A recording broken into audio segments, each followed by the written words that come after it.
So fungi and animals are in the same supergroup called opisthecons that we looked at when we first looked at eukaryotes.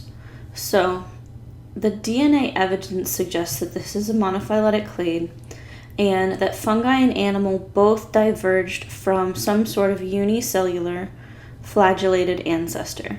So something that lived in an aquatic environment with flagella and probably only had single cells. And the reason we suggest this is because early animals like sponges have cells that are similar to some protists called choanoflagellates, which would be unicellular and flagellated. And then some of the protists that are genetically most closely related to fungi are also single-celled and flagellated. So nuclearids are protists that are the most recent common ancestor with fungi. So this group right here is the kingdom of fungi.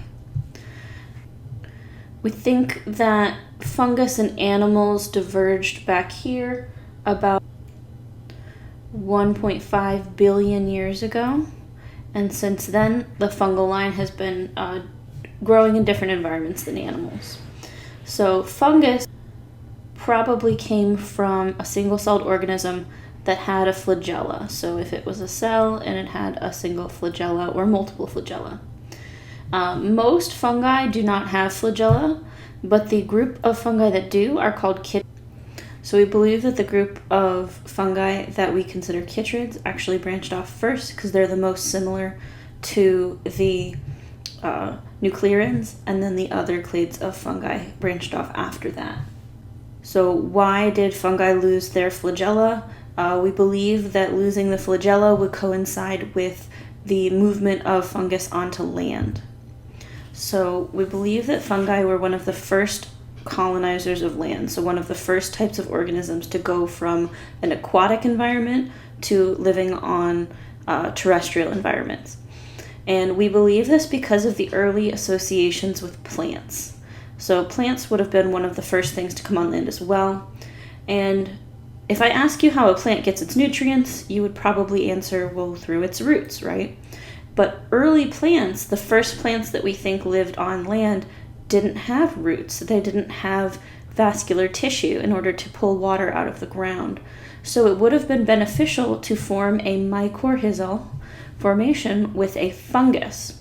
So think about the fungus. The fungus has the ability to create a mycelium, a network of fibers in the ground.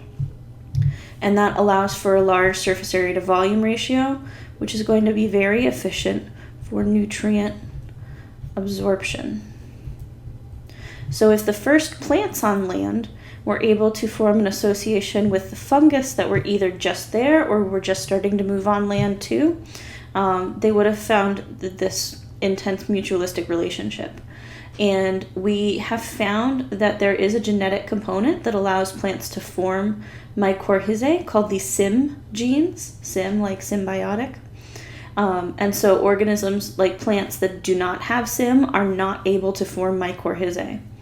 And early land plants and early common ancestors to land plants did have the SIM gene.